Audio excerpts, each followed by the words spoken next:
still I will try my best to present his all achievements within this few words, because he actually doesn't need any introduction amongst the academicians, but still it is my duty and my pleasure to introduce him. So let me welcome Dr. Harihara Prakash, a former fellow, for this excellent webinar for academicians especially.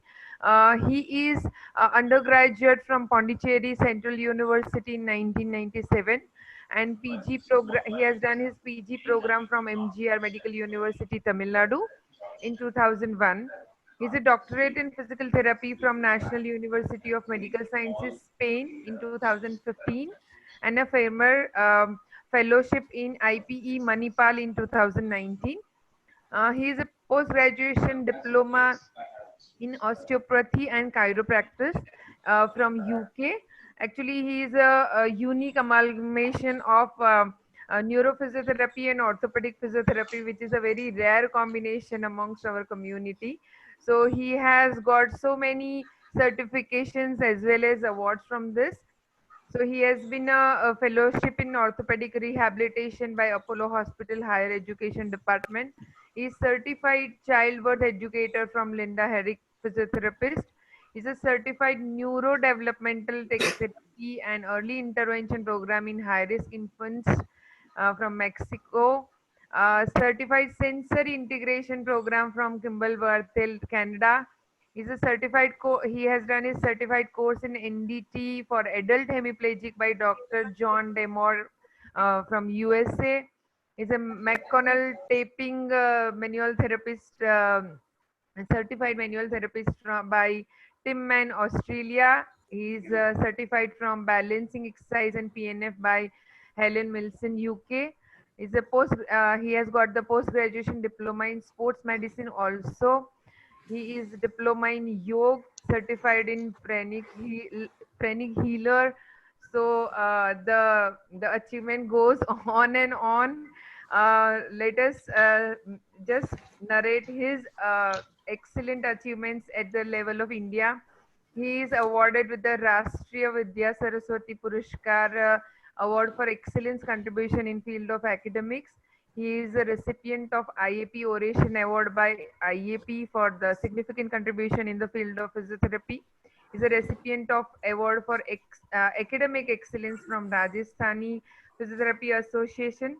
Recipient of MG Mukashis, which is a very honored award for our physiotherapy profession. Is Dr. Mukashi's Professional Excellency Award for outstanding contribution and excellence in field of physiotherapy. He is recipient of Physio Pride Award from the Janardhan Rai Nagar Rajasthan Vidyapit Udaipur in World Physiotherapy Congress in 2019.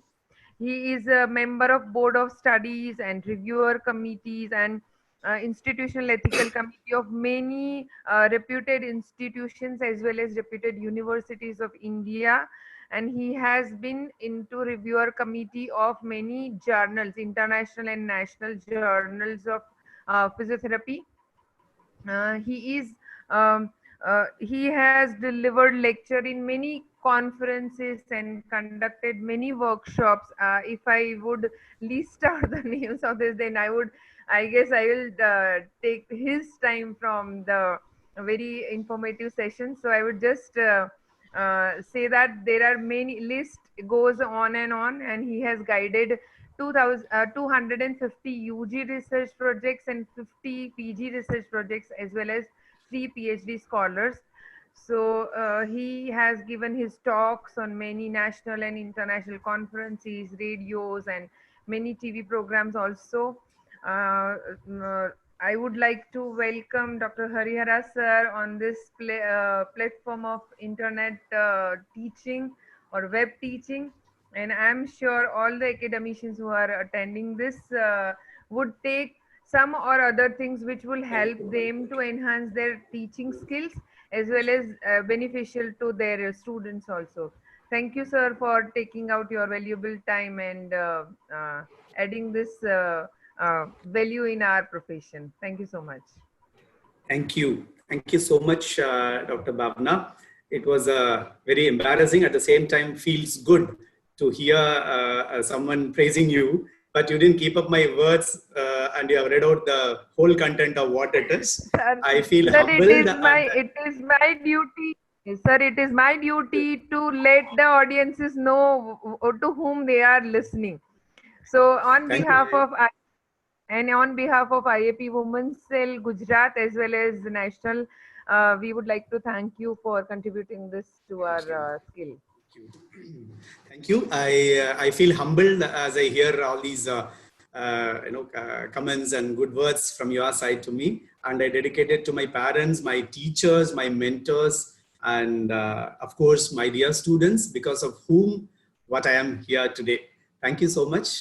With this thanks note to all IAPWC and all the principals across the country, the globe, and all the teachers and all the students. I just go on to the topic.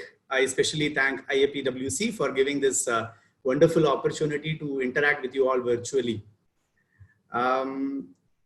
At the very outset, I wish and I pray that this COVID-19 must be keeping you all a little bit held up at your places.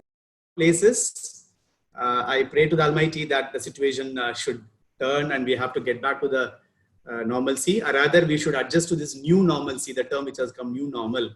I think this has helped us to explore a lot into our own field, the whole global educators, especially health professional educators and physiotherapists have really taken up this challenge and have ventured into a lot of webinar series. I think if we do a small research count on how many webinars happened across the globe by which professional, I think we'll be standing out in numbers with all good topics. I've been silently listening and to all the interactions happening in our state, Gujarat as well, and listening to various other global webinars happening on various topics. It's very heartening to see.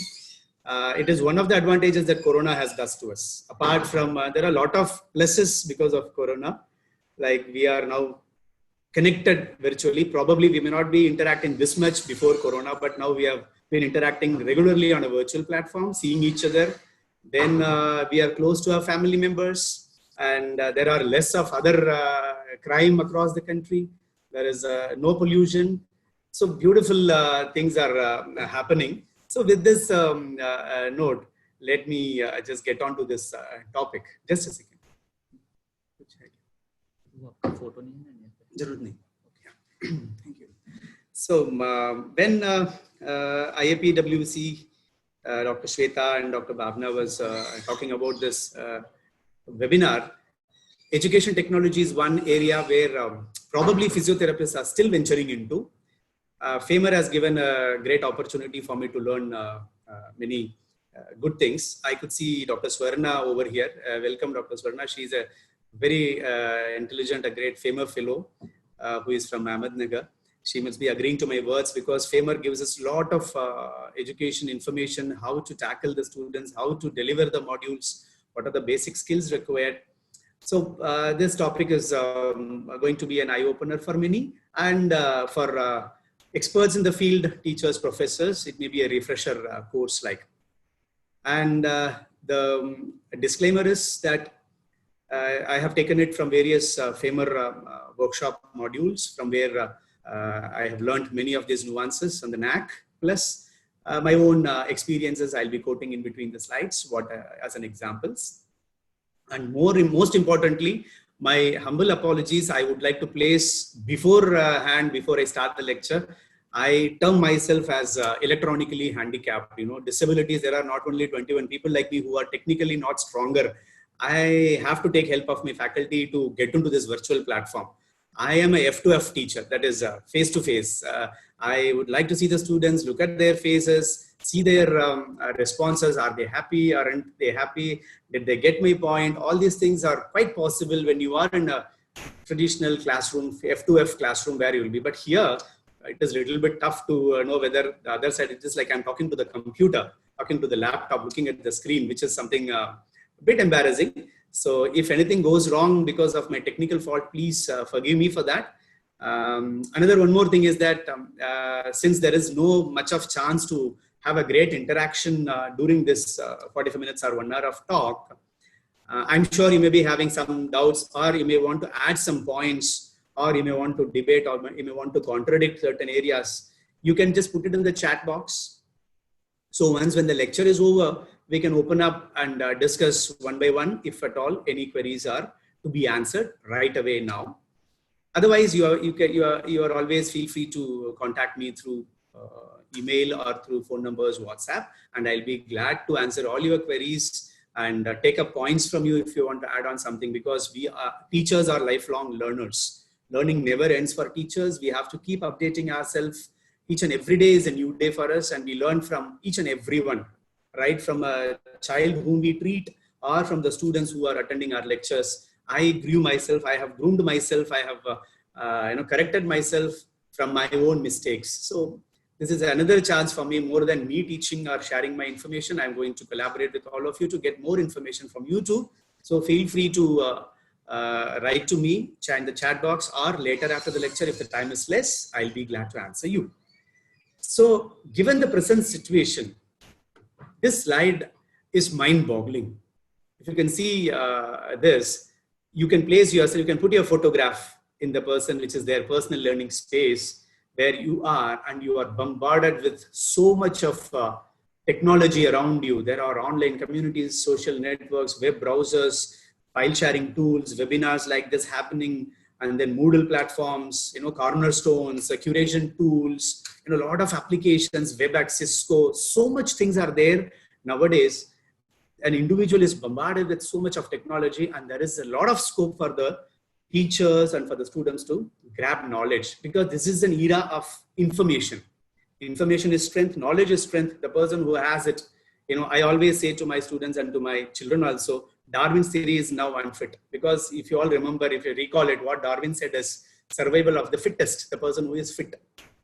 But now I changed this to survival of the fastest. The person who is fast, who is entering into the game first, will be the winner.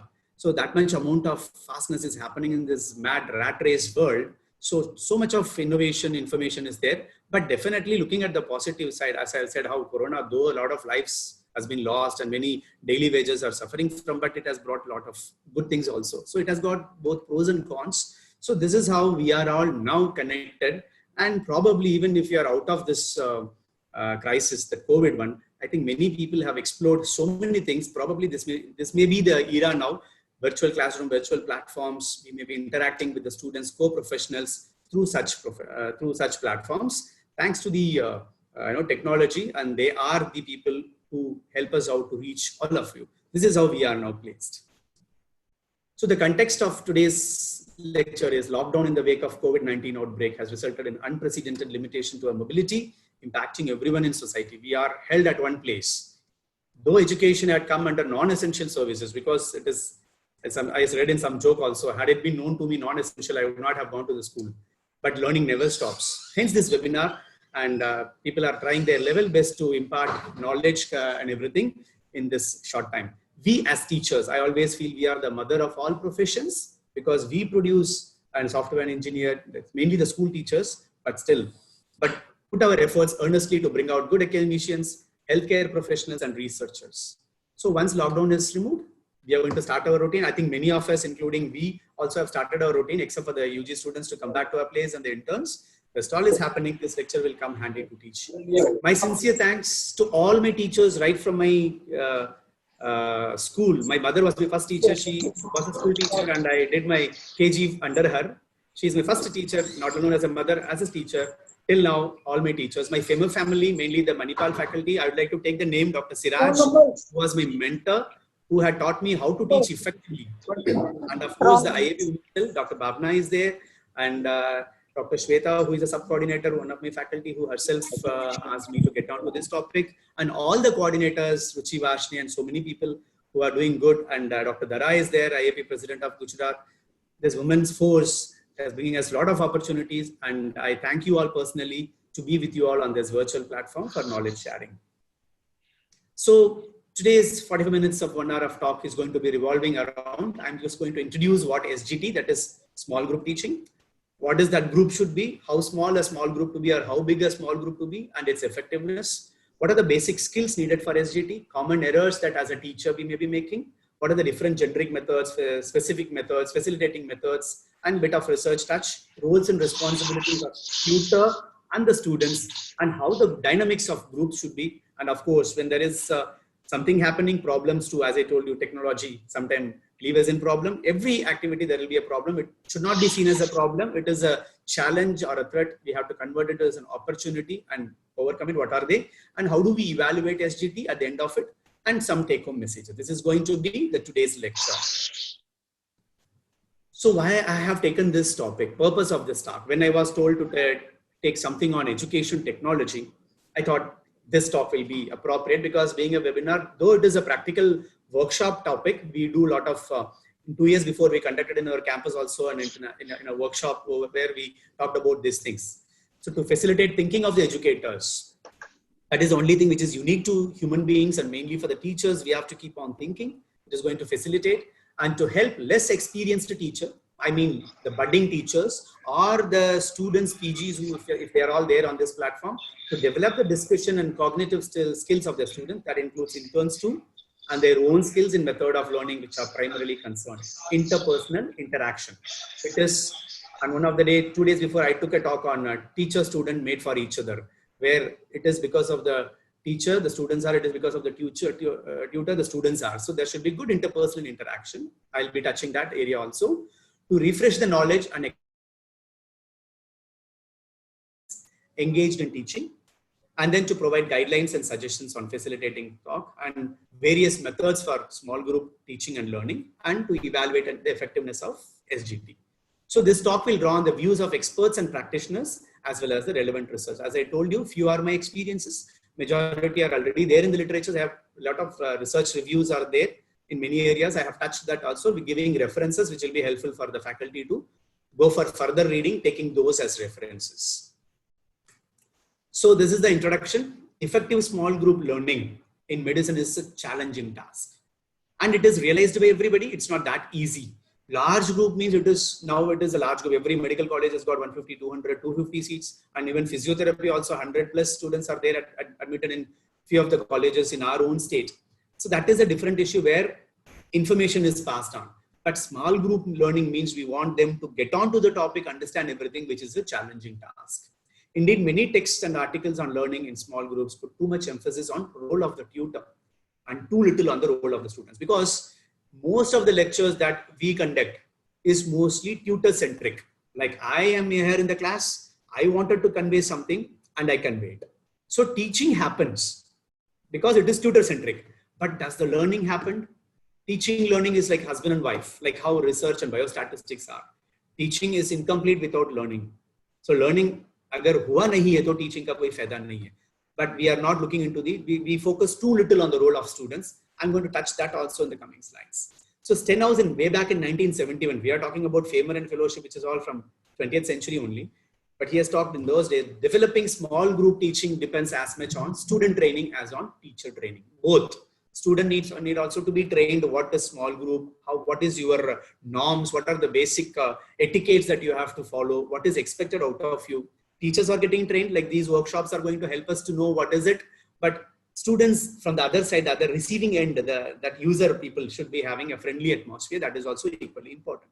So to this point, we would like to add, I personally add that an important part of role of the tutor is to help students to develop their discussion skills and thinking beyond those attained in senior secondary school. We have been talking about pedagogy, andragogy. So it's a systemic way of delivering a module, but secondary school is a different thing. It's almost, it is a spoon-fed thing, but when they come into the college level, where there's such type of professional courses, we need to concentrate on andragogy, which is self-directed learning. We cannot feed them each and everything. We have to give them the taste of it. We have to give them some basic order. We have to make them get onto the topic and try to, it is in the Miller's triangle, highest way of learning is going to be learning by doing it. We have to give them free space to explore more. I always believe, and I'm sure my children are much more intelligent than me. My students are, even for this today's lecture, I took one of my alumni's help to get on to all these things. They just need a sort of trigger, that's it, and they'll be doing the best out of themselves. So we have to help them to develop those discussion skills and thinking beyond. That's more important. So coming to the next area of groups and their effectiveness. I have underlined one word over here, interaction. Group is just not a collection of individuals. It is not a group until they interact. Maybe 2 people or 4 people. Communication is when one-on-one people are interacting among themselves. So only if they interact, that is called as, it is only called as a group. How do you create a small group? What is the number of small group it is going to be? I have quoted a small example over here. If the classroom is of around 200, approximately 25 to 30 is a small group. If it is of 50 students, ideally in these scenario, many of the colleges are having 30 to 50 to 70 students. So ideally it will be between 5 to 10, which is a small group.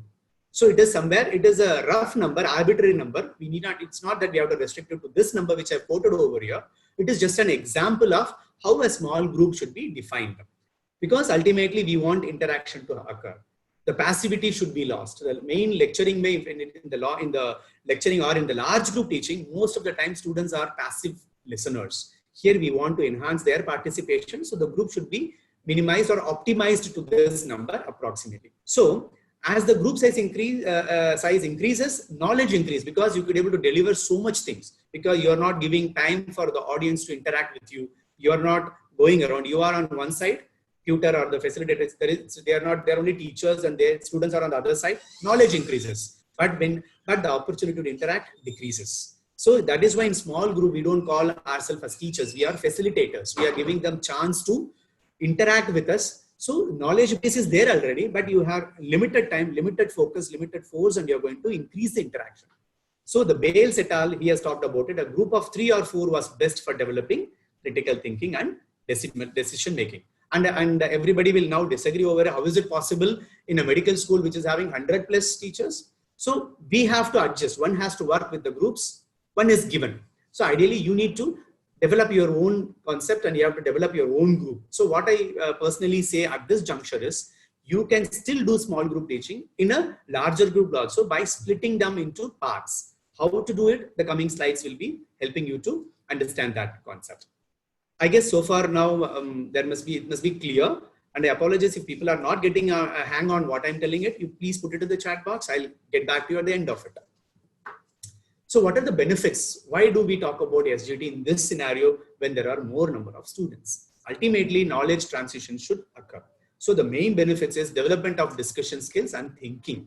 Ultimately, you're going to work on the brain. You have to make them think more and explore their attitudes. Because one thing I have observed in the large group, probably after 3rd or the 4th bench, you may not be seeing them what is happening at the last 10 benches. And we never know their attitude. And many of the students sometimes GT, that is the small group teaching, as that's development of discussion skills and thinking. That is one thing which we are going to get benefit out of small group teaching. And I was telling about the exploration of attitude.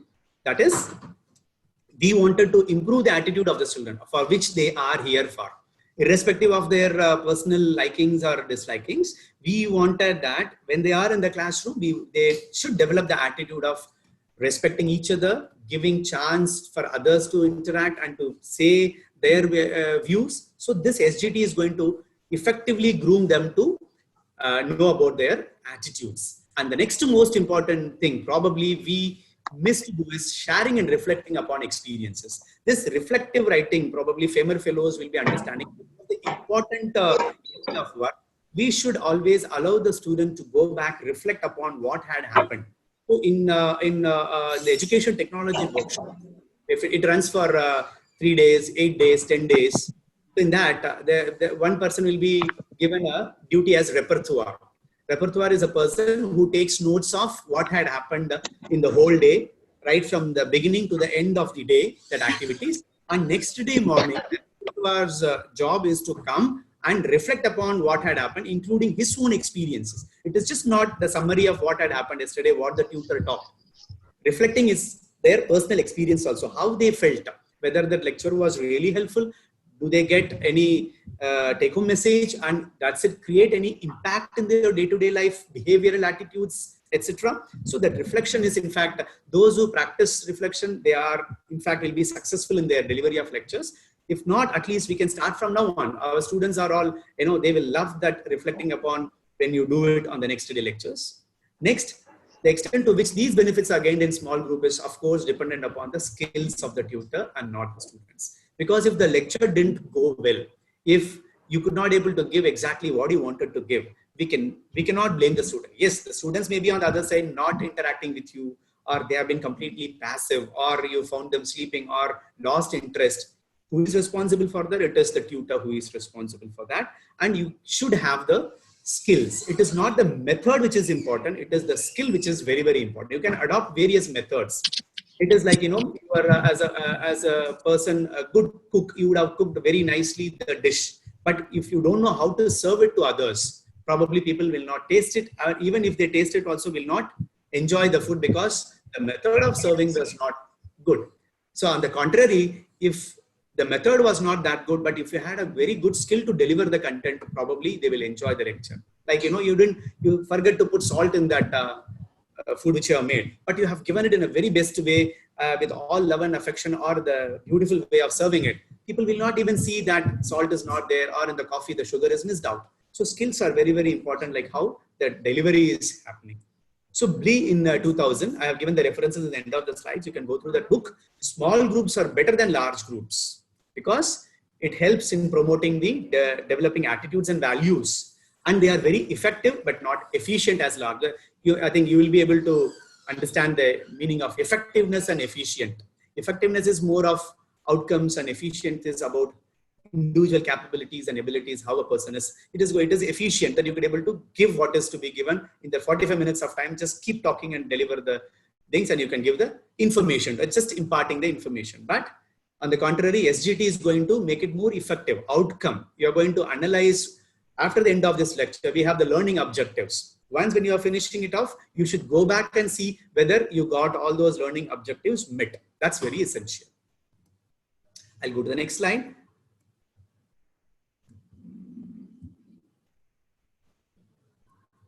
Is the slide moving, I guess? Yes. And there are a few more benefits. By having said this, I will not say that it is wrong to assume that all small groups are superior to all larger groups for these tasks. You should not consider that. Only your wife is beautiful, my wife is not beautiful. It is not like that. Everybody has got different method of, everybody has got different strengths, different weaknesses, different skills. So you have to adopt those skills to use for that particular lecture. So sometimes large group is also superior. If you, as I told you, if at all only information is your prime motive, just go address the large gathering. If you wanted to work out with the group, adopt the small group. So having said this, I wanted to give you this. It is wrong to assume that small group teaching is superior to all large groups. Next is the size of the group may not be as important as what the group does. It can be 2 or 20. So you have to look into that doing component. As I told you in the Miller's pyramid triangle, doing is the most important way of learning. So you have to see what the group does. So one-on-one monitoring happens. And as I told in the beginning, it is skills, not the methods, is the key to the effectiveness of small group learning. That has to occur. Next slide, I'll move. Okay, so here, this is one of the, I put a table over here. This is the basic. I was talking about skills and skills and skill. What are those skills? This is the skill.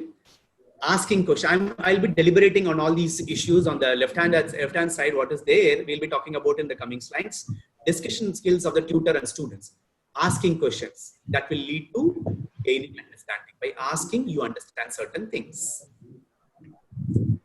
Then listening. God has given 2 ears so that you listen more. So that will enhance you for critical thinking. You can able to think and arrive at a conclusion why it is happening. That inquisitiveness occurs. Responding, not reacting. Reaction is a spurt of emotion, which is not good. Responding means you are analyzing the thing and you are going to use proper phrases while you are addressing to the audience. When you do that as a skill, reasoning comes out from the cognitive skills of the students. Explaining, you have to each and every time you have to explain what you're talking about, which will lead to problem solving. When you explain, the student will gradually get on hold of what you're talking about. And the next most important is opening and closing. There should be always an opening remark of what your lecture is all about. And there should be a closing remark, which should be matching to each other, which will help in decision making. That I have decided to do this from today on. This manual therapy technique is very, very useful in treating this type of joint. So when you are giving with opening about what the manual technique is all about and ending with that properly, so the student will be able to, or the participants will be understanding and make quick decision of what is out of it. And preparation, which is part of everything, I put it at the end, which covers the whole thing.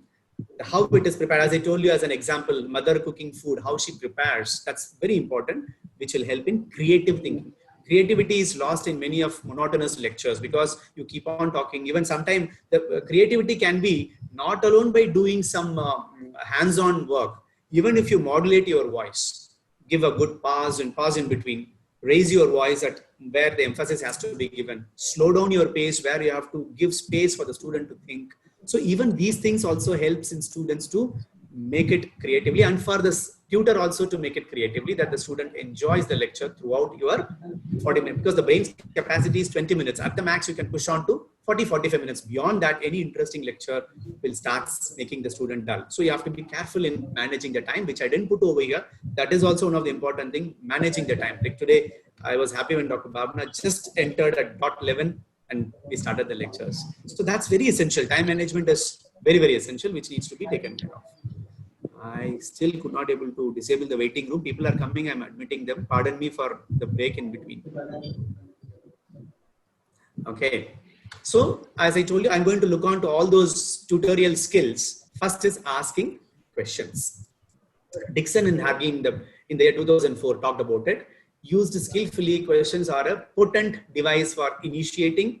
That is, by asking question, you initiate the thinking process. Sustain it, the thinking process sustains. And directing conversation, you are giving a direction. Otherwise, naturally, it is a common phenomenon for anybody, you and me, when you are sitting on the other side, you get distracted because of the conversation, also because of surrounding atmosphere. So by posing a question, you are bringing back them into your hall and focus them on your topic. So questioning helps to arouse interest and curiosity in a topic. Minded by saying it, questioning means it's not in a harsh voice or to find fault with others. It is to, your basic idea of why I'm asking questions should be very clear, that it is not to trap a student. It is not to insult anybody. It is to arouse interest and curiosity in the topic. To assess the extent of students' knowledge. Of course, you should be knowing it. Is someone talking? Yeah. So to assess the extent of students' knowledge, you should know that whether the knowledge enhancement is happening because of your talk, and to encourage critical thought and evaluation. Okay. So when we are talking about these asking questions, there are classification as given by Brown and Atkins. The questions can be narrow as well broad, which I've mentioned it over here. It can be recall, which is thought-provoking, confused, or it can be clear, encouraging, or it can be threatening. So we need to be careful in using when to use what. By saying this, I'm not telling that put a threatening question, but sometimes we act, sometimes that we, to make a person come out with answer, sometimes we threaten them. If you're not telling the answer, I'm going to fail you. But doesn't mean that you're going to do that. But that time saying sometimes inhibit a student in giving the answer. So we have to be very careful in using the phrases. What is that phrase makes an impact. Now I understand as a teacher how I behaved as a student, and many teachers who have influenced me in my life are those teachers who are very kind, who have been very close to the students down to their level to pick you up. So those teachers are still holding close to my heart. So you have to be always taking that as a key thing, that you are here for the students. It is not the buildings, it is not the bricks, it is not the benches which makes a college. It is the students who make the college. So we are here for them. So that should be very clear on and off throughout the career. It is not for this lecture as such, it's for the career. And I'm sorry. Yeah. So I'm going into the classification of those questions. Narrow questions, they are typically, it's a brief one. Narrow, when do you ask, define something, define microcurrents. Just a narrow question. What is it? You want a very quick answer, which can be used too frequently, but this can sometimes inhibit discussion because students feel perturbed. Just one word answer, I may be wrong. That's something which happens. Broad questions probably may create more inquisitiveness, and it can range from asking why is it so, what is it that, and how it happens. So all these questions, when it is posed in front of the students, that is somewhere broader questions are being asked, and students should be given. There is one column which will be coming, thinking time. I'll be talking about it later. So you always wait for the response to come when you are putting the broad questions. For that matter, even narrow questions also, but broad questions, you are minded that we are allowing the students to think. So we have to give thinking time. So broad questions are more likely to provoke the in-depth expressions of opinions, attitudes, and feelings than narrow questions. T in 2000 has talked about a game of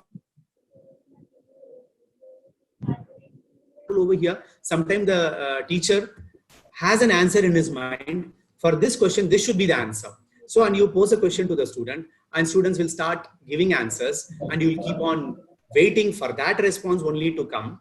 And that will completely demotivate, because students will feel, whatever my answer, I said no. If you say no, not this, no, because you have a preconceived answer that I want this answer only, and you will be denying, saying no to all those things, and that sometimes cause demotivational phenomenon. So how to handle this? It can happen because naturally a lecturer, a teacher wants some particular answer. Yes, that is not wrong. But guess what I am thinking? Game, how can you stop it? Means you have to respond empathetically to the student. Whatever the answer that they have given, you try to relate it, whether it is going around that answer which you have, try to build up on that when the next students adds on. Yes, whatever the answer you have given is somewhere closer to what the right answer is, try to build upon. Can you say? So that way you can build up, though the guess what I'm thinking game is happening, but you are not passing the game as such, you are building up on it, so that students will start thinking more. That fellow gave this answer and tutor said that this is related to my answer, so I should think on something similar to this. So thereby you create more chance for the students to think. That's how you go for avoiding this game of guess what I'm thinking. Next is recall, observation, thought, the another type of question. Brown and Atkins, again, they have talked about it. If you want to ask questions that get students thinking, then we have to think about the questions we are going to ask.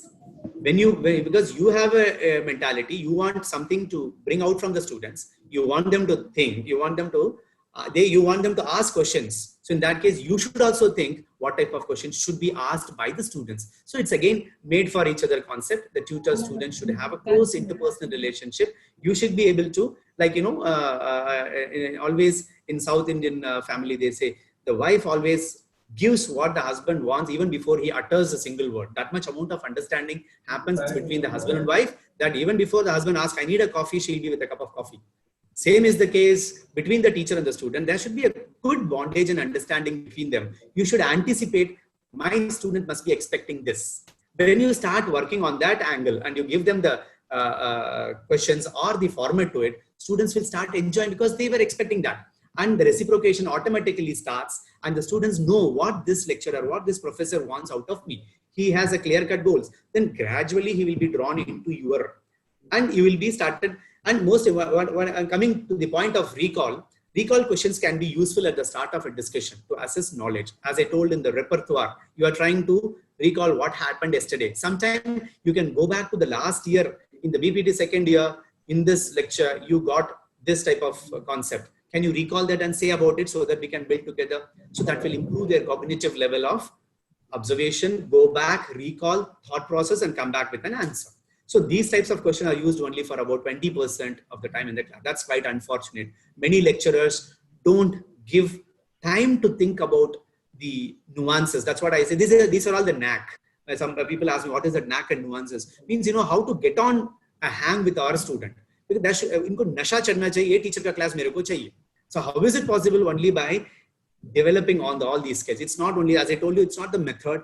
It is not the content alone which is going to create interest. It is you, the way, the skills, that is going to attract the students too. So they will get exactly what is to be taken out from you. So there should be a good recall, observation, thought type of questions. I hope I'm not too fast because Zoom, I don't know how much time limit we have. I'm just a little bit rushing. I'm not looking into the chat box as of now. At the end of it, I'll be looking at it. If there is any questions, I'll be. So there is unlimited time. You can. Oh, great. That's fine. That's fine. Then I'll be working on it in a little bit slow pace. The third part is the question is confused and clear. This is something, it's a tricky and it is a funny thing. We have to be very clear in what is exact, because sometimes we ask 2-3 things together to the question. Yeah. So like, for example, confused questions are like this. Do you feel stomach ache when you are exercising or when you eat after you eat? So you have put two questions in a single question. students will be thinking, whether should I say, I may feel a stomach ache after exercise, but not after eating. So the answers are two different things, but you put a confused question. If they say yes to it, they may not be able to say the no to the second one. Or sometimes you may put two negatives into the questions. Do you think not smoking in the campus will lead to cystic fibrosis in the campus? Something like that. So where you put two negatives, which is bringing out a positive answer, students will be confused. The question should be simple. The question should be direct. It should be very brief, and we should not unnecessarily add any additional statements. If at all it is needed, it should be sequentially added. So asking two or more questions may also cause confusion, which normally the kids does. I always get confused when my son asks me different questions and I have to think, I have to label it 1, 2, 3. He asked 3 questions. Question number 1, the answer is. Question number 2, the answer is. So question number 3, the answer is. So we need to be very careful in understanding and framing the question and give the students a fair chance not to get confused. But pose a question that is going to increase your chance of learning. And the last part of question is encouraging and threatening. These are very important things, and I'm sure nowadays students, I don't know whether some students would have logged in to be part of the teaching module. If it is so, nowadays students are so sophisticated. They cannot be even threatened by parents. They will not listen to their own parents. And many of the teachers must be agreeing to it. So who are we to threaten them? We have to be always encouraging to them, but I can understand there may be some notorious students who needs to be threatened. I'll be talking about it in the end of the slides, how to manage. But try always to be encouraging. Nowadays, students needs more friendly atmosphere.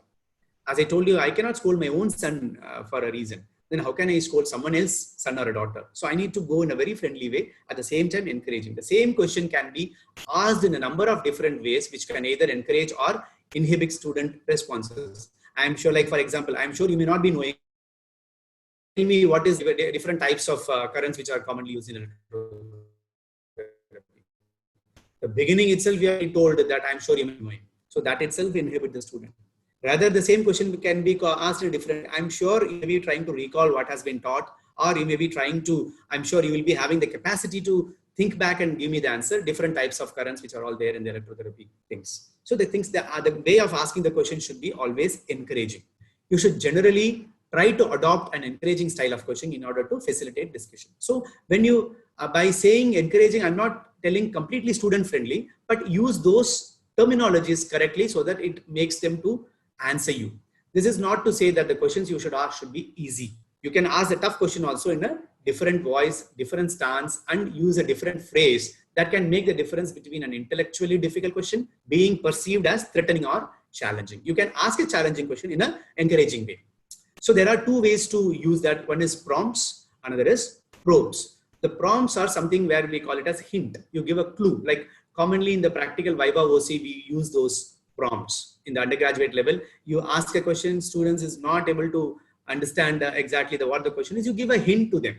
And gradually with that hint, they try to get the answer. You can use that also as a method. And probes are a little bit different from prompts. Prompts just take you to the answer, which is a hint.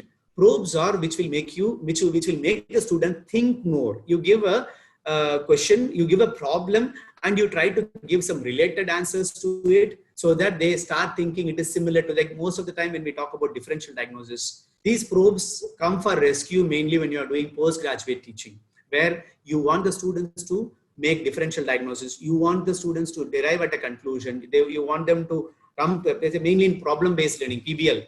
PBL, we give a lot of probes. We ask them to hypothesize a situation. And if this is the thing, how you are going to approach that patient like that. So you can use these two methods.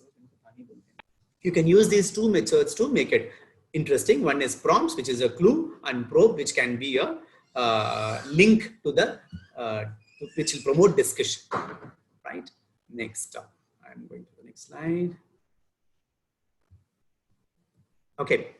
We are finished with the first part of asking question. If you remember that particular slide, which can lead to the cognitive skills. Second is most important is listening.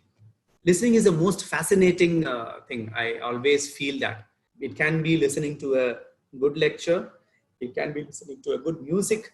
It can be listening to silence.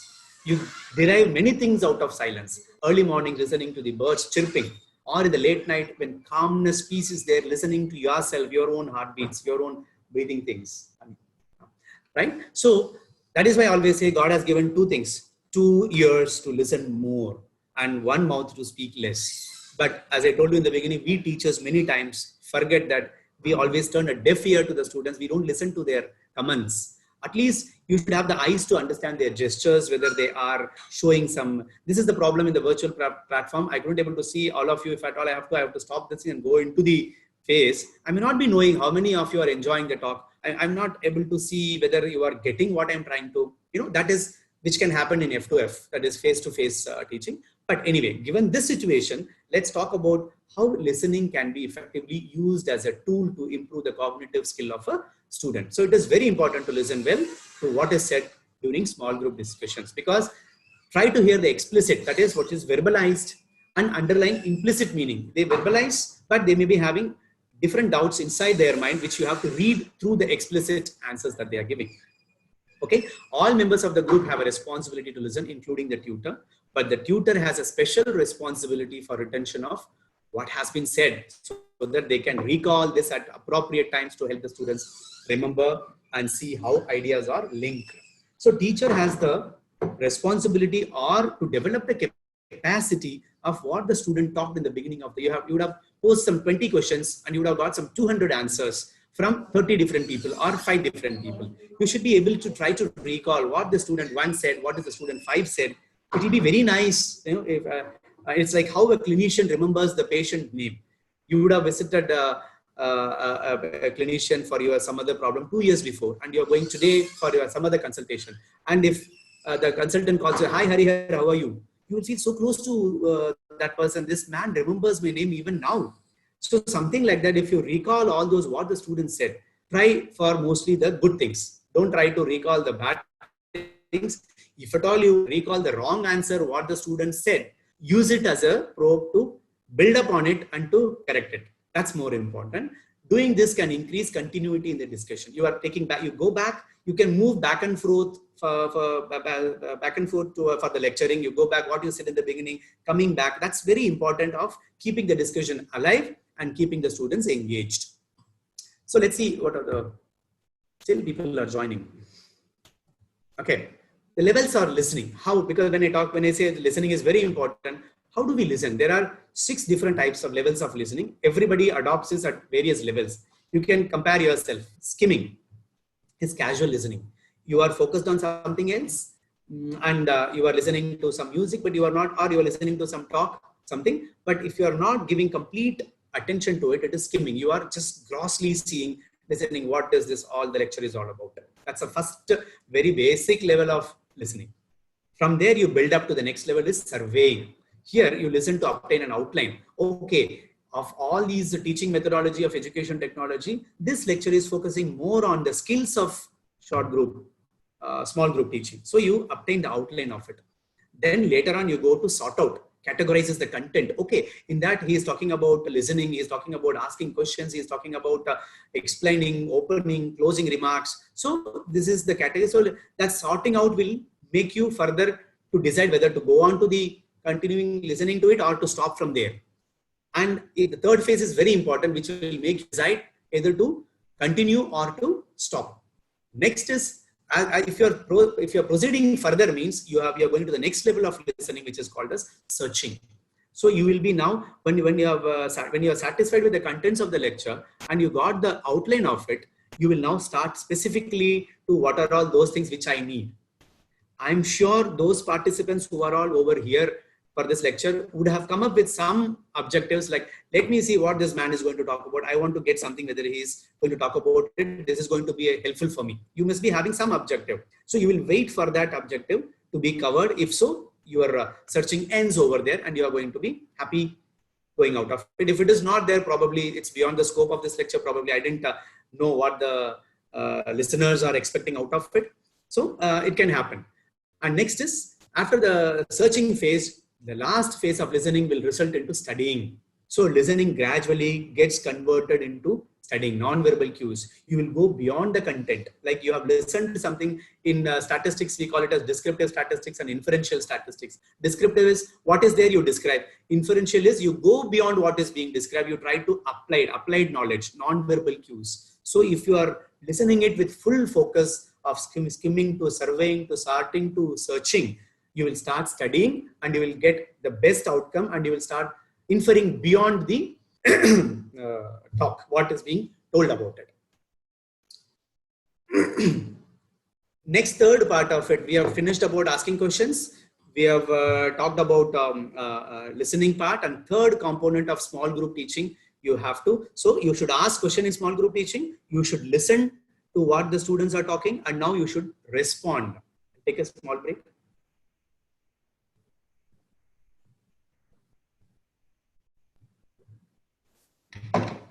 Yeah. So what is that responding? Hattie and Timperley in 2007 in their literature have talked about it. Students are often nervous. You should understand the basic psyche of student. After all, they are students, and it is very tough even for an intelligent student who is an introvert to speak out in a group. And by being positive about responses, the tutor can develop an atmosphere where students feel safe to answer without fear of being criticized, and this will facilitate the discussion. So if you understand this one paragraph of what Hattie and Timperley said, it is the soul and soul responsibility of the tutor, the teacher, the professor, or the whoever is conducting the lecture to make the atmosphere, ambience more comfortable, so that the students feel comfortable in talking to you, asking questions, and coming out with responses. And whatever said and done, there may be some flaws. How to react if the answer given by the student is incorrect? Because in the beginning also, in the question session I talked about, the students may come out with there is a word called as collaborative monologue. In FAMER workshops, we use this collaborative monologue. I don't know how many of you have heard this term. Collaborative monologue means one student will give an answer, and other student, the subsequent students will try to use a different word conveying the same meaning of it.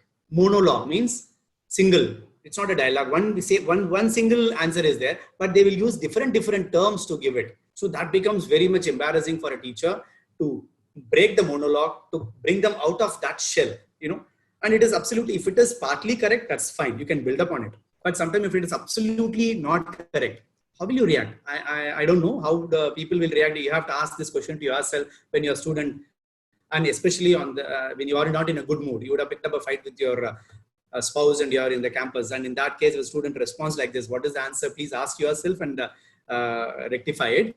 Or if you're doing it correctly, that's fine. But my answer to this question, if the student is incorrect, what you should do?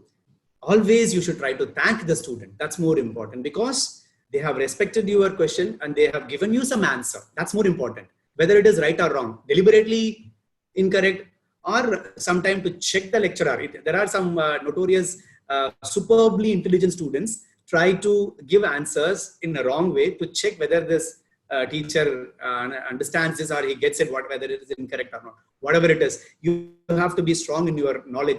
Knowledge is the base of a teacher. You cannot go to the classroom without any base. That's very important. That I'm not talking about it. I'm sure that we are that.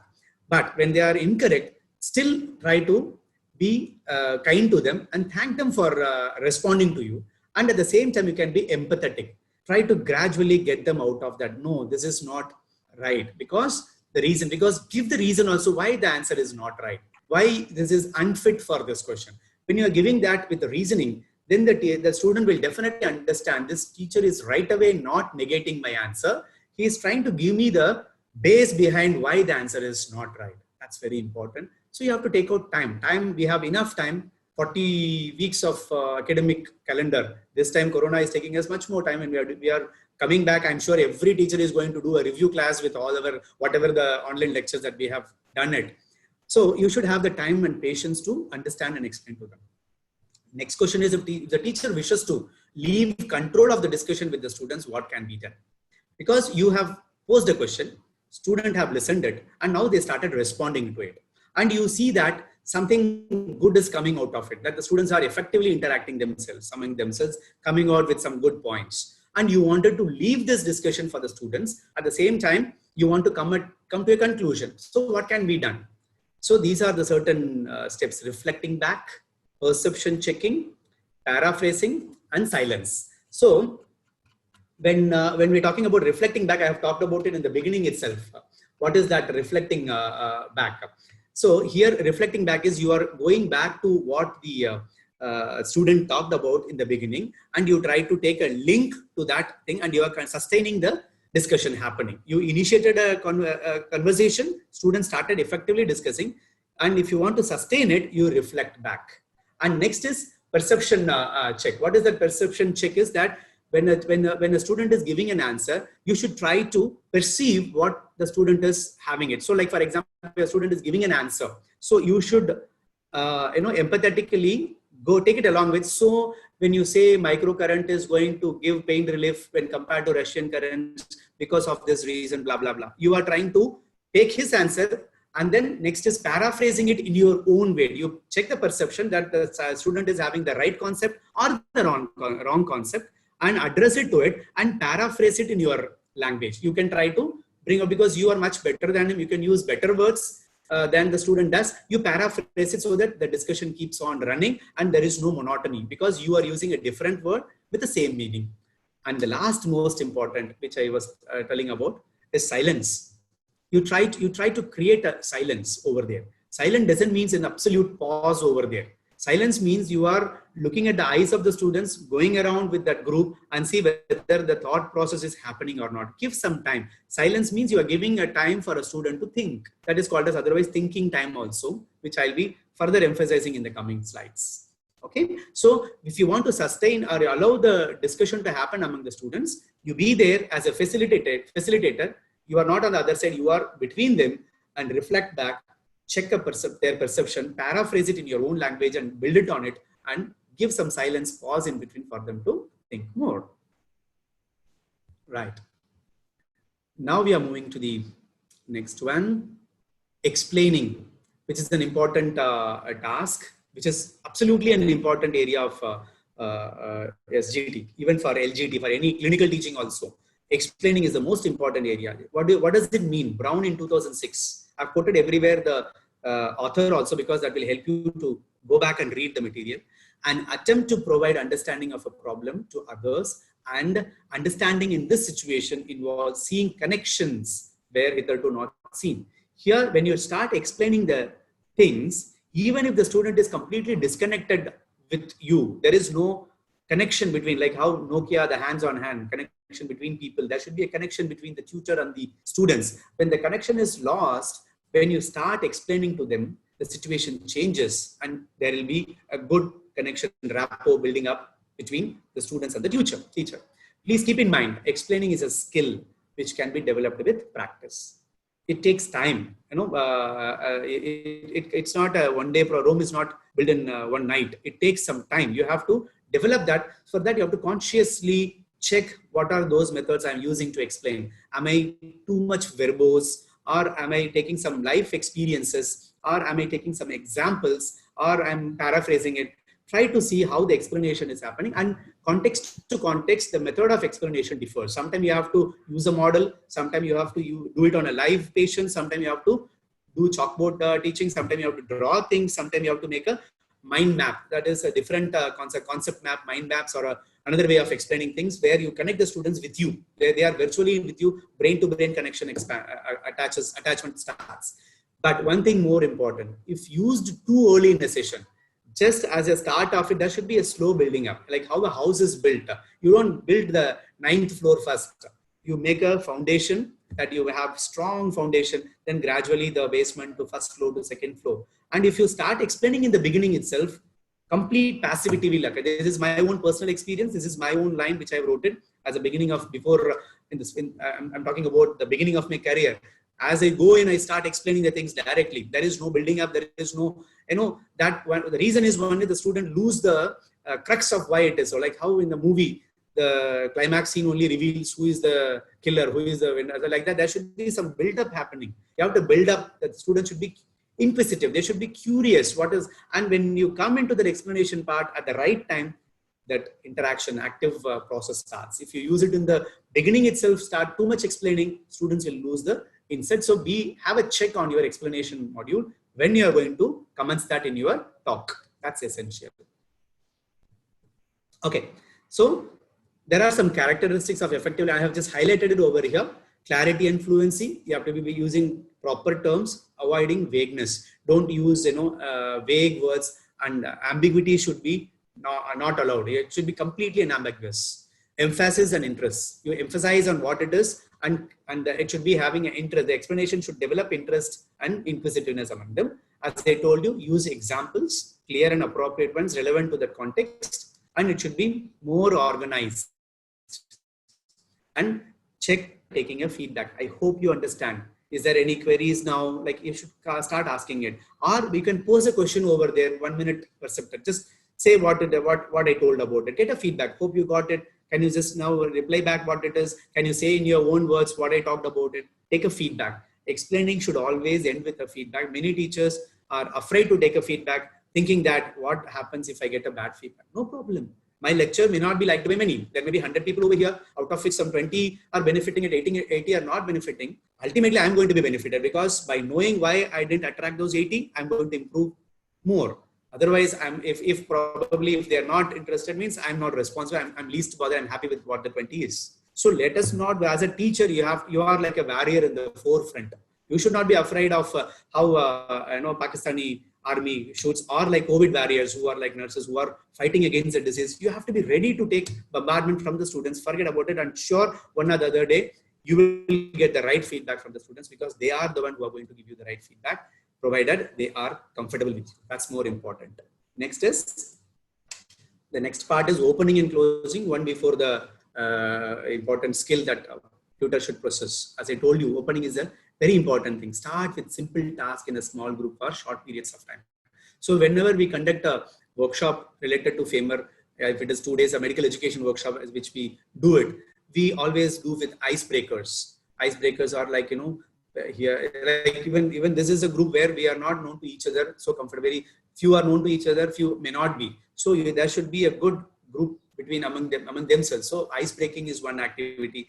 Then we go for think, pair, share. There are a lot of small activities you start with. Always it is better. That is why I like F2F teaching, where by this time we could have conducted 4 or 5 activities if it is a direct classroom teaching. But virtual platform, there are some limitations. So it is always better to start with simple tasks and then gradually increase their respective complexity, size, and duration.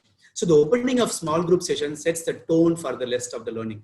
As there is an English saying, the well begun is half done. So well begun is half done means if you have started in a proper way, you are half done. अगर beginning में ही गड़बड़ हो गया, collapse हो गया, तो आप समझो end तक आप sustain नहीं कर पाओगे. So opening is very essential. That's why in movie makers and all, the first scene is always, very important. How the entry is mass entry, the hero entry. So the opening of a small group session should be setting the tone for the rest of the session. So to make it much more easier, there is a mnemonic. We call it as REST. REST, R stands for rapport, E stands for expectations, S stands for structure, T stands for task. So what is that? Establish a rapport with the group, between the members of the group. So that's why I said that breaking the ice, that is very important. Just talking to them. You can start with a casual thing. It's not that the moment you enter the class, you start with manual therapy, you start with neurological assessment. You can start with a small meditation. You can start with a small story. You can start with what you had in the morning. How was the day? You can be irrelevant to the topic also, or relevant to the topic with some activity, which is easing out the student. The student should feel comfortable. Yes, I'm enjoying that. There is a good start. That's very important. Rapport. That is a connection that you both are now made for each other. The next 45 minutes is going to happen. Wonders are going to happen. Then E is expectations. Discuss the mutual expectations of the roles of tutors and students. In the clinical education, the clinical material also, we call it as SDM, shared decision making. It is not tutor centric. It is not physician centric. It is student centric or patient centric. Patient should be involved into your therapeutic intervention plan. Similarly, in curriculum also, nowadays, students are part of the curriculum. They are not alone only in the examination or in the classroom. They are into your curriculum design. They are into many of the, because student council, are involved in all the activity. It is always better if you involve them in all of your activities so that you can check what are their expectations. If they expect something beyond out of the box, probably you have to bring them back to it. It's not that they may expect a good pizza in the classroom every day, which is not, I'm not talking about that. Expectation in the sense, the learning objectives, what is expected out of this lecture. You have to be very clear about it, and then so that you can deliver accordingly. As I told you, if they like only, they will start taking it. So your expectation needs to be met. For that, they should be known to each other. S stands for structure. Outline the structure of the course and of the small group session. So structure, design it.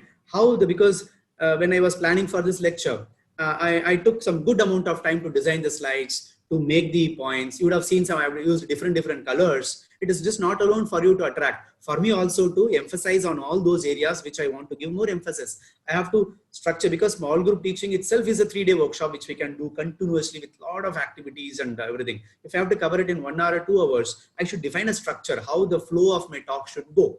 From where should I begin, from where I should emphasize, where I should be lighter, and where I should put my hold on it. So the structure needs to be very clearly done. It can be for the whole course, it can be for the one particular talk. Then the task, set a brief but relevant task and provide feedback on the groups. So task means what am I going to do with the students, where I'm going to do some hands-on things, where I'm going to make them write, where I'm going to give them time to think, where I'm going to make them write notes, and provide the feedbacks, what you have done. That's very important. So how to close a lecture? I didn't write over here anything because I thought I can have an interaction, but which is not possible. But how to close, how the lecture can be closed. It is not like closing the door as you are going out of the house. Like, how you are closing the door means you check whether the lights are off, whether the windows are closed, and then you take the key, you lock the door, check it, and then you go. Similarly, closing a lecture also needs some formalities. Some rituals needs to be done. So before you close a lecture, you can just see at the end of my talk how I am trying to close my lecture is an example. But just to give it over here, what it is means, you always don't stop the lecture at the end of it. If it is a 45 minutes lecture, try to finish your lecture by 40 minutes. Give 5 minutes for 2-3 more reasons.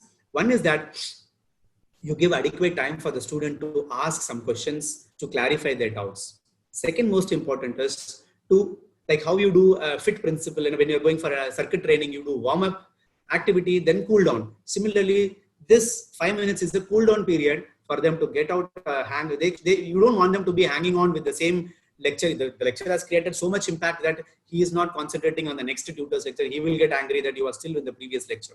He should be out of it. It is like, nasha utarna bhi chahiye. If you are a good teacher and you have given a good talk and they are hanging on it, you have to give time so that you cool them down. And last most important is summarize it. Very important. So this lecture has conveyed you this point. Either you yourself can summarize this, or you can ask them to come and give them a chance to show the leadership. Let them not sit in their chair and talk. Ask them to come over here next to you, stand in facing the audience, and let them give one point. Or sitting from, or you can do a flip chart. You can put a chart over there and make them write what do you understand today. So these are all activities will engage them, and they will be completely, it is getting embedded into your brains as you finish the lecture, which is essential. Closing the lecture is as important as how you start a lecture. Like how a house is built, as I told you, jitna building ka foundation important hai, utna outlook be important. The paints that you use, the elevations that you give is equally important to the foundation. Both should be matching each other. Both are essentially important. You cannot miss both. Okay. I think as of now, I'm okay with the pace and things are going on. Okay. Next is, we are entering into the heart of the topic, preparation of SGT. This is the curious point here is there appears to be no research on methods of preparation. Those academicians who are researchers, it's a chance for us to do some research on how do you prepare for an SGT. There are a lot of researchers because I've taken out many materials from there, but preparing an SGT needs a lot of skills and needs a lot of inputs. Anybody can take it up. What do I want the students to learn? You should have it in your mind. Before you enter into the class, like before I started the lecture, I have definitely designed in my mind at the end of it, students here are academicians, what I want them to learn, that I want them to learn about the various skills, how to prepare, out of the components, and how do I want them to learn it, the method, that is the delivery. Though skills are more important, but still method is also to be adopted. So you should know how I want them to learn. Learn them by listening to me, learn them by writing, taking notes, or learn them by doing it. You have to decide it. How will I find out whether they have learned it? That is another thing. As I told you, you have done your teaching, but learning didn't happen. That means that there is a diverse between the husband and wife. Teaching is there, which is the husband, and learning is not there, which is the wife. So you have to have them together. then only there will be a happy end, happy married life. So you have to see to that the learning happen. That can be done in various ways, which is one of the ways feedback. So another which I talked about in the beginning, concept map, mind map. I am not entering into it because it is itself a big topic. I've given a website link over here. You can open it. There are a lot of examples which is relevant to medicine. You can see this iMind map, medmaps.co.uk, that will give you. But these are all references. It is better to create your own. Creating a mind map, creating a concept map is also a important area of activity which the student needs to be done so that the effective SGT happens. Okay. Next is common errors. This is very important. What not to do, because so far we are talking about what to do, what to do, what to do. We should know what not to do. It is like anticipatory driving. You know, जब driving skill हम सीखते हैं, गाड़ी चलाते हैं, हमें पता है clutch ऐसे करना है, gear ऐसे करना है, जाना आना. But we should anticipate driving means what if happens if suddenly a cow crosses, if suddenly a hen goes, and if the pedestrian walks in between, or there is a sudden cut over there. So errors also should be noted so that you will take care that that doesn't happen. One is that tutors talk too much. As I told you in the beginning, the definition of a professor, the one who talks too much when others are sleeping. You have to be always ensuring that you are limiting your words to that context. You should be calculating it. हर एक का एक weight होना चाहिए. I'm going to talk only like how milk 200 milligram per milliliter पीना है. ऐसे आपको content भी decide करना है. How much should I speak? And then low level of participation and discussion. That's again something which can happen because either the topic is such boring or the tutor is making monotonous discussion, monotonous talk, or there is no discussion. There is no chance for, because I personally feel in the virtual platform, less of discussion happens. Yesterday, there was one of the webinars which I attended by Manipal Mahe and Cairo Famer Institute. It is all about online, how you engage the students and participants. Hello? Am I okay? Yeah. Then next is there is I think there is some voice echoing happening. So tutor centric class, that is also an error. As I told you, like how I think someone have unmuted it. So it should be tutor centric class. It should not be tutor centric. It should be student centric. You should you are giving what is expected for the student. And sometimes the other error can be discussion dominated by few students. It can happen. There are those first benchers or those intelligent students will try to capture the whole scenario and they will be dominating throughout the discussion, and the passivity will be there on the midliners or the last liners. That is one error. So you should not allow that to happen.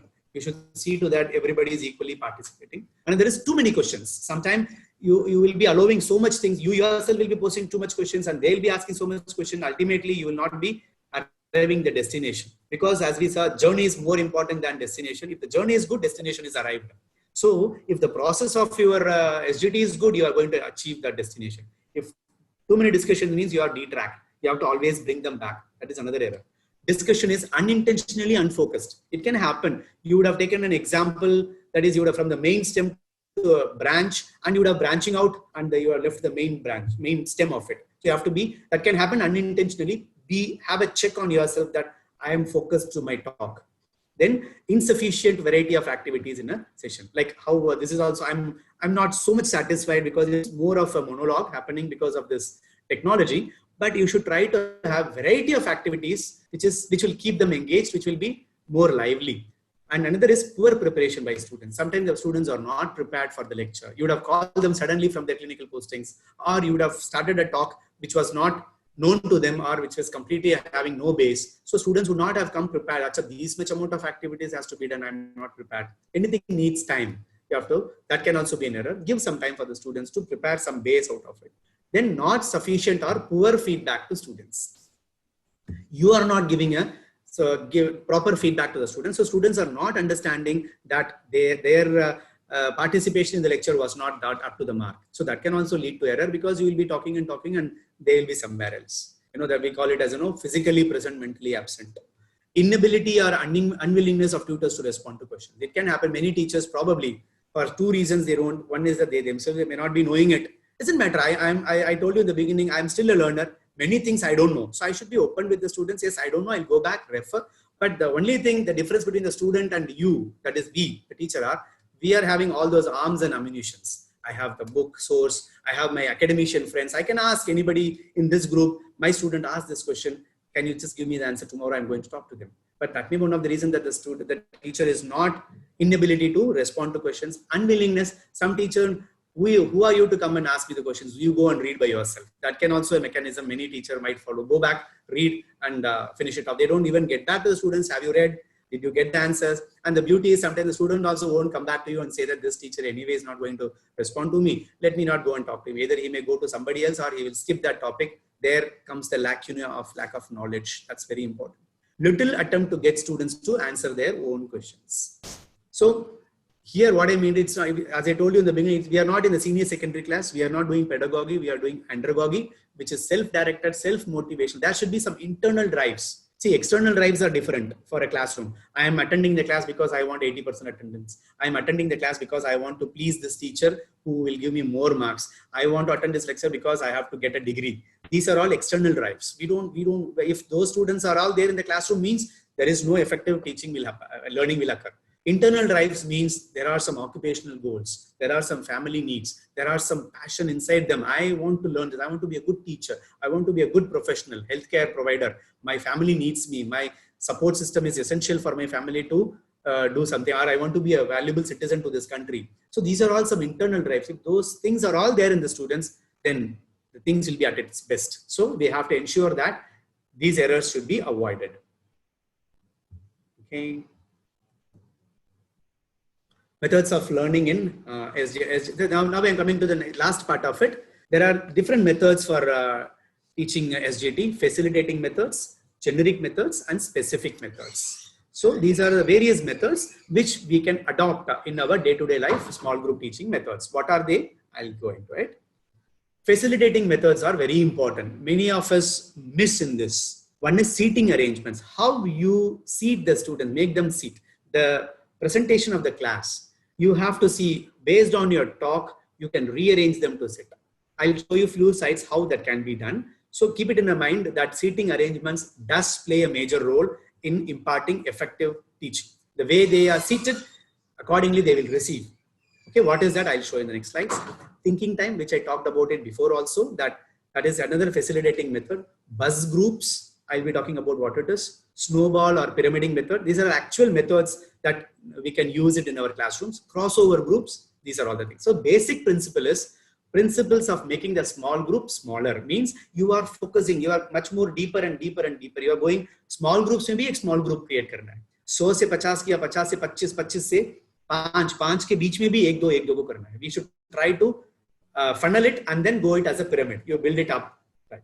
And reducing the fear of talking in the presence of a tutor. So you are trying to create an ambience where the students is not having any fear to talk in front of the teacher. That is what is your ambition is.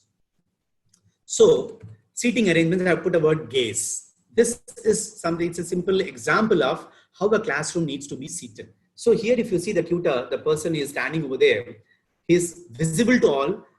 More than that, it is like, I know Narendra Modi, but Narendra Modi doesn't know me. It is not like that. You could able to see the teacher is a different scenario. That's okay. I know Narendra Modi. But Narendra Modi knowing you is more important. The teacher should be able to see you is very important. So you should place yourself in such a way that you could able to have a gaze on everybody. You could able to see and they could able to see that. If you see it's a two-way arrow, that there is a, so you could able to see them. Sometimes even when a question is posed to somebody, one intelligent student is answering, you need not have to gaze at the student when he is answering, because you are sure, you are confident that the student is talking to you rightly. He is having a right answer. At the same time, you should look at the other classroom member so that this boy is talking, he is focusing on the answer. I am looking at others so that I see that all other people are also, if the teacher is having an eye on the student won't misbehave, or he will not be sleeping, or he will not be looking around. Another thing is, just look at this, that place, this desk which is placed in front of you can also be a hindrance. So tutor should always come out of it and stand somewhere here so that there is no hindrance for it. The desk can be avoided, or he can be on the desk, which is not that good, but still some teacher sits. And it can be in front of just in front of the desk so that the desk is not a hindrance, so that you can have a proper gaze. So seating arrangements plays a major role. And few more slides also will show about the seating arrangements. This is horseshoe for large groups. Sir you may be asking question, sir मेरे पास तो बहुत बड़ा group है, मैं small group करूं तो भी मेरे को 30-40 के बच्चे हैं, my small group itself is 20-30. So in that case you can adopt this method. You can, horseshoe means like you can see the shape of the horse, like the tutor is screen is there in the back, teacher is there, and this is horseshoe. So 5 students in one area. You can make 5-6 horseshoes also. The students can be, this is a student like made like this, you can have one more here, one more over there. Okay, the flip chart is present over there. Students can come and write something, or you can go and write something. So if you see this, it's ideally placed where everybody can look at each other. It is just not alone only the tutor seeing the student, it is our student seeing the student also are all there. So this is for large groups where the seating arrangements also plays a major role to impart quality teaching. Next is thinking time, which I told about it. It is not the brainstem response. It takes time. It is not just a spurt of activity where you think immediately. That is reaction time. Reaction time can occur within a second, microsecond also, because that is all inbuilt reflex mechanism. You react. Many of us, like, you scold them, or sometimes even murder also occurs because of reaction. Thinking time, it is not a brainstem response. It takes time. So if you want a group of students to think, pose the problem or ask the question, then give all of them time to think. So that is the crucial part. We should not jump into it, because if you want the answer to be told by the students, we have to give them time. So the time will give them the space to think more. Probably they could be able to retrieve from their hippocampus. They could be able to bring out the right answers, even if it is a wrong answer also, but they have started responding it to you. That's more important. We have seen in the previous slide, response is very important. Even if it is incorrect also, the student started thinking. And that is one advantage, that he started thinking. Second advantage is there is no fear for him to answer now. That is another important thing, that he started verbalizing. He could be able to communicate with you. What more is expected out of it? A best teacher can be the one who makes the student to talk. It is not about the content. It is not about the knowledge. आप नहीं पढ़ाओगे तो भी आजकल के बच्चे पढ़ेंगे ही पढ़ेंगे. I always categorize them. There are sometimes teacher is not needed for the students, because there are superbly intelligent student. चाहे आप पढ़ाओगे नहीं पढ़ाओगे फिर भी पढ़ेंगे, because उनके पास इंटरनेट है, फ्रेंड्स है, पढ़ेंगे. They will learn everything. There are another set of students, आप पढ़ोगे ना पढ़ोगे तब भी नहीं समझ आता है. So whom are we talking to is a big question. We are talking to those middle people who are somewhere in between, who want some push trigger, and with your guidance and facilitation, they'll do the best. And take my words, and these are the students who will be doing better in their careers. Those who are in the middle, not superbly intelligent, not dull, they are in between, can do wonders and does miracles for the profession. So take them along with you and give them. These are one of the ways to make them talk. So if you make them talk and respond to you, means you are at the base of the success and you can climb up. Another is buzz groups I talked about. Buzz, the word gets taken out from the honeybee. If you see group of honeybees are moving around, you can see that sound is going on like that. So buzz groups means you allow the students to interact among themselves. You are giving them the time. It's otherwise called as 6x6 groups. You create a group of 6, or it can be triads, 3x3 also. In the large group, make them into groups and give them some 5 minutes or 3 minutes. Define the time. That's more important. Time is very crucial. I'm going to give you 2 minutes. Discuss, pose a problem to them, start discussing on it. And then after the 2 minutes of time, they have to come back to the classes, and the plenary session can be conducted, or one person can, each group can represent, and the teacher can build up on the talk, whichever the additional points you want to give. Buzz groups, real wonders. This can also engage the students in a very better way. Another is the beautiful method we normally adopt in our day-to-day life workshop and educational activities, snowball method, think, pair, share. If you see over here, these are individual students, student 1, student 2, student 3, student 4. So round 1 is think. Have the students think. Write a question, give a question, and initiate a discussion. अपने आप को सोचने के लिए time देना. Student 1 will think on his own. Student 2 will think on his own. 3 and 4 on his own. Second way, round 2 means pair them up. First is thinking part individually. So 1 and 2 will interact. 3 and 4 will interact. 5 and 6 will interact. Pairing them means 2 people come together. I have already thought, I'll share my point. You have thought, the 2 will share with 1. 3 will share with 4. 4 will share with 3. So the groups will start pairing among themselves. And then last will be round 3 will share. Means 1, 2, the pair group will talk to 3, 4. 3, 4 will talk to 5, 6. 5, 6 will talk. So the 1, 2 will talk to the remaining. In the sense, if it is 2 groups, 1, 2, 3, 4, they will talk among them. So if there are 6 groups, 1, 2, 3, 4, 5, 6. So 1, 2 will talk to 3, 4, 5, 6. 3, 4 will talk to 1, 2, 5, 6. And 5, 6 will talk to 1, 2, 3, 4. So the effective mechanism of interacting among themselves starts happening. Snowball method is gradually we are pyramiding it up. 1 thinking, 2 thinking separately, 1 and 2 thinking together, and then 1 and 2 delivering to the whole classroom. So think, pair, share is another method where you could able to engage the students effectively. Another is crossover or jigsaw method. Jigsaw word itself will give you the meaning. You are trying to bring together different dimensions objects. Just a second.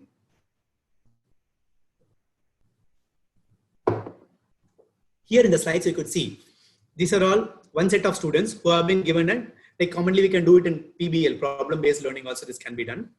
This group of students, 4 students, I've given a different color. They are having a different question. And this is a second set of students having another question for them. Third group of students having another question. So, but question means it is the topic is same in that you have broken it into parts. That one group discuss on this part, like for example, history part, second group discuss on the assessment part, and the third group discuss on the management part for a case of low back, let's say example.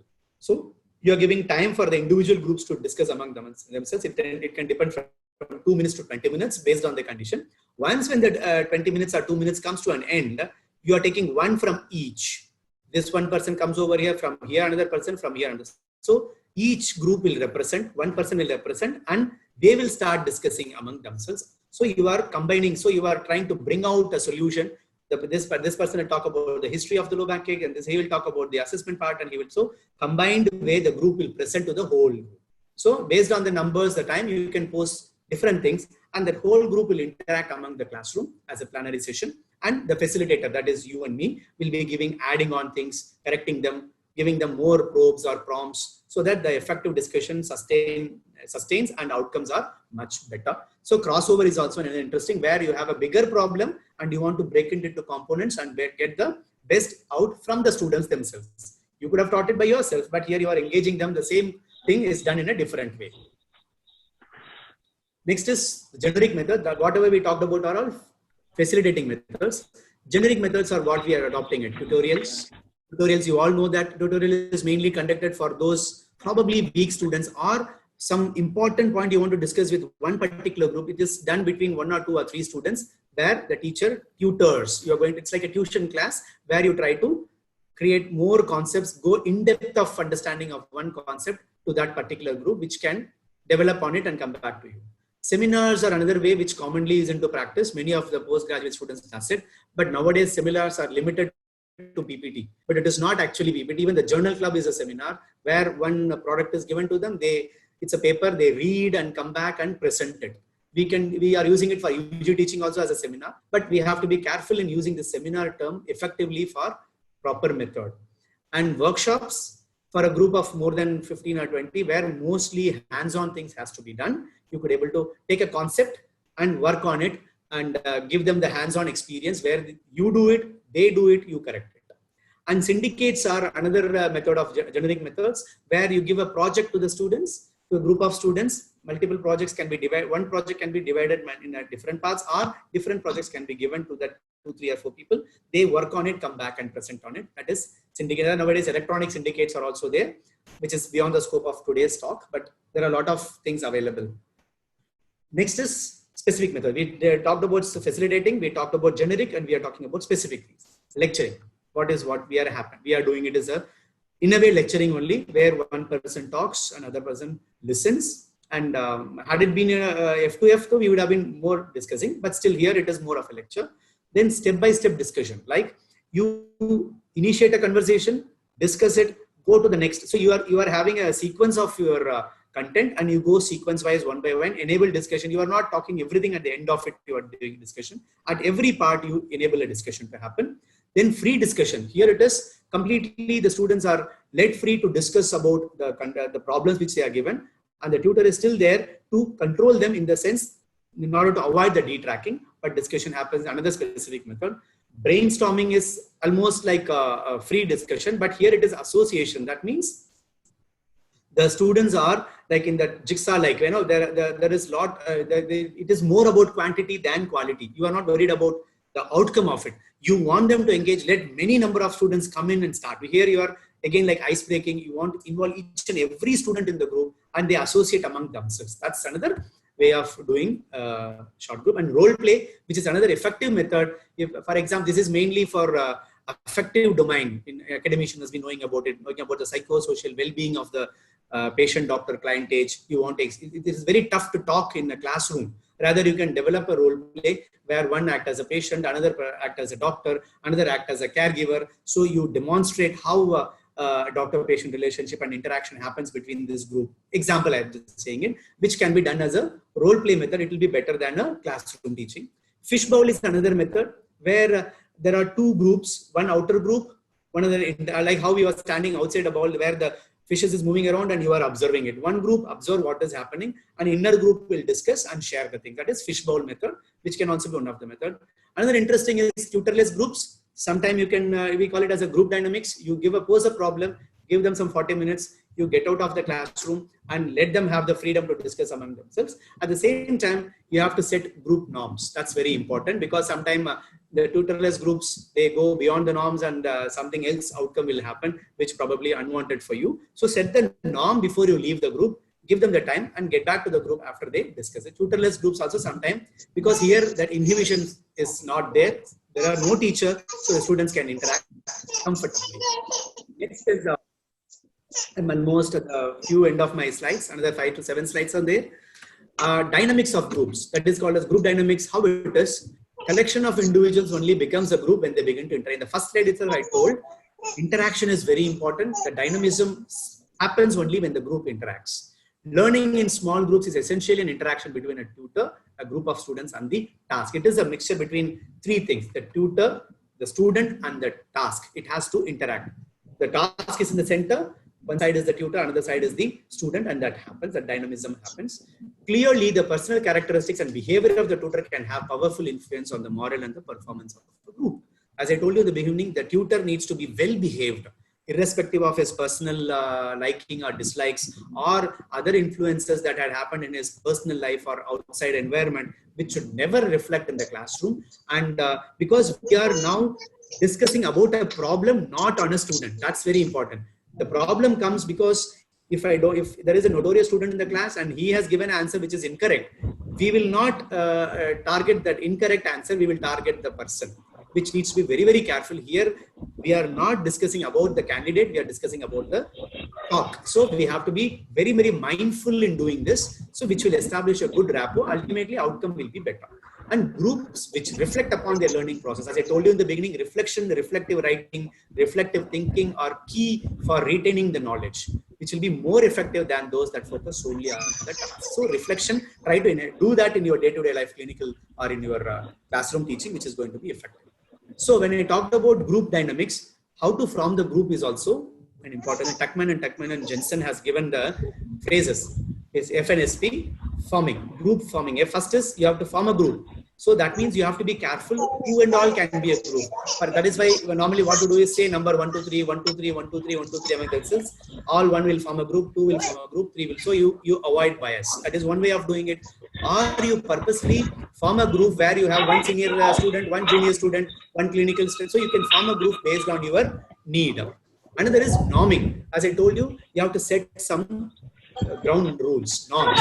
The group is formed only for this purpose. Sometimes it happens in the classroom. You form a group, that group is formed for lifelong. They only become friends. They will call them for dinner. They'll go out together. So set a norm that this group is. May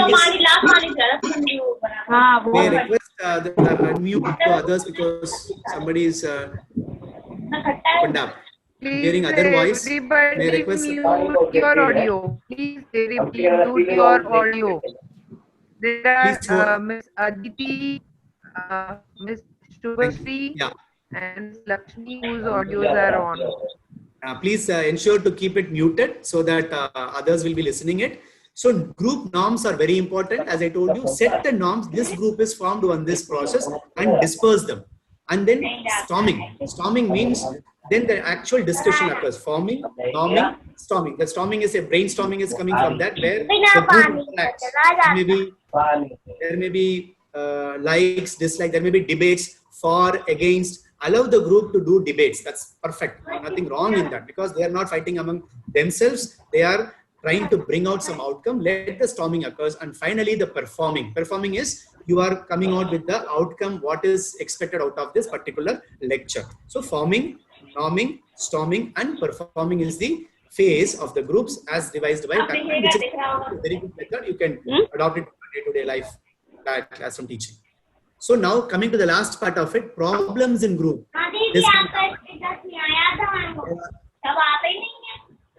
Somebody's audio is on and other voices are coming. Snehlata's audio is on. Snehlata. Can you please mute it, please? So 2-3 more slides to go, 6 slides maximum, I guess. Yes. So there are no foolproof methods of eliminating interpersonal problems caused by individuals in groups. As I told you in the previous slide, you would have formed a group. Probably they may not be getting along themselves, or the group would have been formed in such a way that all dull students have come into role, or sometimes the other way, all intelligent would have come into role. There may be some tussle clashes. So how it can be made? There is no foolproof method. So the old adage is to be forewarned is to be forearmed. You anticipate all this. As I told you in the driving the car, you have to anticipate accidents to happen. So इसका मतलब हम गाड़ी नहीं चलाएंगे ऐसे नहीं, आपको पता होना चाहिए how to control it, when to apply the brake, when to take a turn, when to change the gear. So forearming is something like that. Ask yourself 4 diagnostic questions before you make the group. Is there a problem beneath the problem? जो हमें एक problem लेके बच्चों के पास जा रहे हैं discuss करने के लिए, उसके पीछे और कोई प्रॉब्लम तो नहीं है? Is the problem for the individual or the group? In this group, whether it is a problem among the group or one person is the problem. What is the priority? That is the group moral or the task. You want the group to get along or you want the group to come out with that activity, which is more priority for you. अगर आपको emotional ways में बच्चे के आपस में hurting नहीं होना है तो group moral को संभालना है. अगर टास्क के ऊपर करना है तो उनको समझा के करना है. Leave aside your personal likes and dislikes. Work on this. What strategy or tactics can you use? अगर if you are identifying a problem in the group, उसके लिए क्या करना चाहिए? There are 5 ways which I put it in the green colors beforehand. You anticipate some things. You are well known to the students, and students you know about them very clearly beforehand. Anticipate it, and when you are forming the group, be careful that controversies are not happening on the spot. Sometimes you may not be foreseeing it, but on the spot there are some problems happening. Deal with it then and there. Sometimes you have to do it. Sometimes privately. The sense, in the classroom itself, when 2 people are having a tussle, take them out over there and then and there sort out and bring them back into the conversation. Or privately afterwards, let it happen, let the group dynamics finish off, call them separately and discuss about it. And the last is reminder. Sometimes you allow them to happen, but you see that tomorrow or day after or sometime they will get along. So that time you send a reminder, last group mein aap logon ka ye issues hua tha. In this group activity, please ensure that that doesn't happen. Because you know that there is some basic etiquette in this group is there and that it will not be aggravating. So you can use all these 5 methods, any of these methods, whichever is good for you to do it. Okay. And next activity, next slide is all about identifiers. So this is an interesting slide. Probably many of you must be relating yourself with your own students. There are different types of students who can be there in the classroom when you're doing the teaching. Social loafers. They are all called as free riders. Means social loafers are, they come from nowhere, or they will be present and they'll be involving themselves in all the conversation, but nothing will come out of it, and they'll be giving all superficial ideas which doesn't form a base. You have to identify them. These people are more superficial. Silent students they are the one who will never participate. They'll be completely retracting themselves into the group. Though you form a small group of 2 or 3 also, the one will be passive. So you have to identify them and mix them up with other groups. Aggressive students are someone who always likes debating, either for the topic or to show their superiority or to find fault with the tutors. Aggressive students, and they always come with a negative answer or they come with against thing. So again, we have to mind it is not the student which we are dealing with. We are going to discuss about the task. We have to see to that whether the student will be fitting into this group or not, or to mend their ways and put them into the group. Next will be the know-it-all students. They are superbly intelligent students. They always have the answers, and whenever the activity is there, they will just jump in and do it. Sometimes that is also harmful because they are the showstoppers, because they give the answer, let out the things, and no further discussion happens. So you have to identify them, control them, put them in certain areas where they can be involving themselves. Know-it-all students are more dangerous than silent students. And dumb insolence are some students who are their IQ level itself is something limited, where they cannot able to contribute more. but at the same time, they may sometimes be a problem creators too because of various reasons where they want to show their importance. So dumb insolents are silent killers. So you have to be very careful with those people, identify them and try to give them some probes or prompts or engage them in a different activity where in the Jigsaw area where you can give them some simple activities where they too can contribute.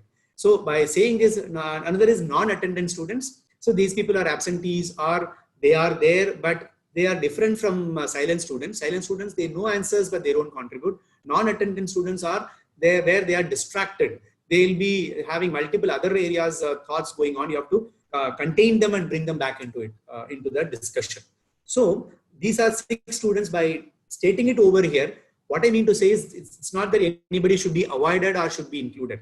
You will be encountering such different types of students. We have to identify them either to, as I told you, the beforehand or after it privately or reminders. You have to engage them effectively or to put them into the right track and give them some group norms before you start the task. That is very essential. For that, these identifiers are essential. And how do we evaluate? You have done with the small group teaching. So there are methods to do it.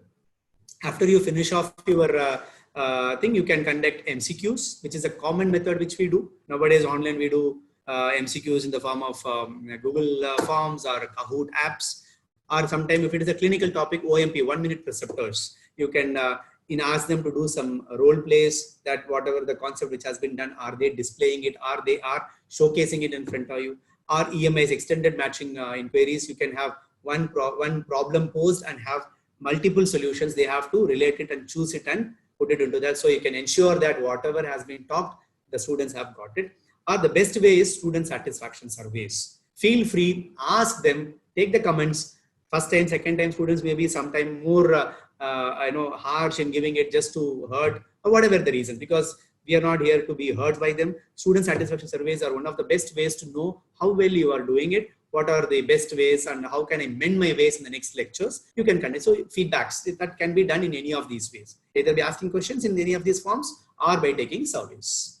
So the take home message for our talk today's lecture is interaction of the students, task. That's a 3 in like how meditating person and the thing meditating upon, like 3 things, a triangle. One side is the tutor, another side is the student, another is a task. So all these 3 things should interact. They should develop discussion skills and thinking.